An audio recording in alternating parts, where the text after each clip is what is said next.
जे प्रमोद बर' बिथाङा सम सम बुंबाय थायो जे बिटिसि ओनसोलाव मा मोनसे जाथाय जायोब्ला मा मोनसे माने बेबायदि इनकाउन्टार जायोब्ला बिथाङा नायबिजिरालासिनो जे बिथाङा बुंनो नागिरो जे बे बुस्थुखौ सोरनिबा सायाव जाबनानै दायखौ एरायना थानो नागिरो। गिबियावनो साफ्रोमबो ससियेल मिडिया नायगिरि रायजो राजानिसिम जोङो जिल्ला बिपिएफनि जानानै खुलुमनाय थाहोग्रोबाय आरो जिल्ला बिपिएफनि जानानै जों थांनाय 24 तारिखआव जिथु इनकाउन्टार मोनसे जाथाय जालांदों जे डिम्बेश्वर मोसाहारिनि डेड बडिखौ किनाराम बसुमतारीनि होननानै डिमान्ड खालायनानै दिनै आसाम पुलिसनि माबायाव आसाम पुलिसा किनाराम बसुमतारीनि न'खराव डेड बडिखौ दिनै दैथायहरदों। बिनि गेजेराव जोङो न'खराव बा ओनसोलाव सोंनानै मोनदों जे बे डेड बडिया किनाराम बसुमतारीनि नङा, डिम्बेश्वर मोसाहारिनिसो। नंखायनो बे जाथायनि सायाव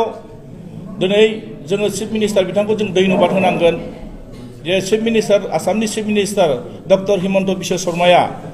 CID जिथु तदन्त होनायनि खोथा बुंदों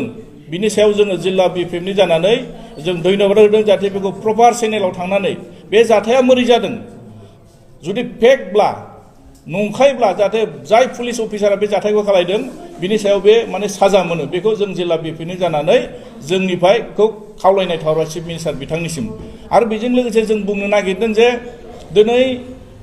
डिम्बेश्वर मोसाहारिनि न'खरा जाहाथे बिनि सायाव मोजां न्याय बिसार मोनो। मानोना जों नुनो मोनदों जे जोंनि ओनसोलफ्राव बर' समाजनि गेजेराव बे दिनैल' बे 24 तारिखल' जानायल' जाथाय नङा, बिनि सिगांबो माखासे जाथाय जालांदों जाहाथे माखासे जाथायफ्रा जोंनि गेजेराव बेबायदि जाथाया जाफ्लेबाय थादों। नंखायनो जोङो जिल्ला बिपिएफनि जानानै जों बेखौ खावलायदों दा दानि गभर्नमेन्टआ बिनि सायाव नोजोर होयो, बर्तमान बिटिसिनि गभर्नमेन्टखौ नोजोर होयो जाहाथे बेबायदि जाथाया जाहाथे जोंनि बर'नि गेजेरावल' नङा जोंनि बिटिसि ओनसोलाव बेबायदि जाथाया जाया। नंखायनो जों खावलायदों बिनि सायाव बे डिम्बेश्वर मोसाहारिनि फेमिलिया बिनि सायाव जाहाथे मोजां मोनसे कम्पनसेसन मोनो आरो बिथाङा थार बिजिरनाय मोनो बेखौ जोङो जिल्ला बिपिएफनि जानानै जोङो डिमान्ड थाबाय जाहाथे न'खरा मोजां बिनि सायाव बिसार मोनो। आरो बेजों लोगोसे जों खावलायनो सानबावदों जे दिनैनि तारिखआव जोंना बिटिसिनि चिफ जे प्रमोद बर' बिथाङा सम सम बुंबाय थायो जे बिटिसि ओनसोलाव मा मोनसे जाथाय जायोब्ला मा मोनसे माने बेबायदि इनकाउन्टार जायोब्ला बिथाङा नायबिजिरालासिनो जे बिथाङा बुंनो नागिरो जे बे बुस्थुखौ सोरनिबा सायाव जाबनानै दायखौ एरायना थानो नागिरो। नंखायनो जों खावलायदों बिथाङा जुदि दिनैनि तारिखआव मोजां सरकार सालायदों होननानै बिथाङा गावखौ क्लेम खालायना लाबाय थादों जाहाथे बेबायदि जाथायफोर जायोब्ला थाब नायबिजिरनानै जाहाथे बैफोरनि सायाव जाहाथे मोजां बिसार होनो हायो बिथांखौ जों खावलायदों। नंखायनो आं खावलायनो सानबावदों जे बर्तमान जोंनि ओनसोलफ्राव बेबायदि जाथाया जाहाथे जाया आरो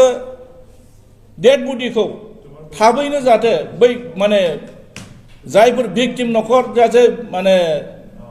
डिम्बेश्वर मोसाहारिनि न'खराव जाहाथे बे डेड बडिया माने मोनलाङो बिथांमोना जों मिथिनो मोनदों जे बिथाङा सानथाम जाफैबाय बेहाय दिनैसिम सानथाम जाबाय दिनैसिमबो बिथाङा बे डेड बडिखौ मोनलाङाखै। मानो मोनलाङाखै मा जानो थाखाय बिथांमोना दिनै डेड बडिखौ लाखिबाय थादों। नंखायनो जों खावलायदों जाहाथे डिम्बेश्वर मोसाहारिनि न'खराव बे डेड बडिया थाबैनो मोनहैयो बेखौ जोङो जिल्ला बिपिएफनि जानानै जोङो प्रकाशनखौ जों खावलायहरदों जाहाथे बिथांनि आखायाव जाहाथे गथायनानै हरो।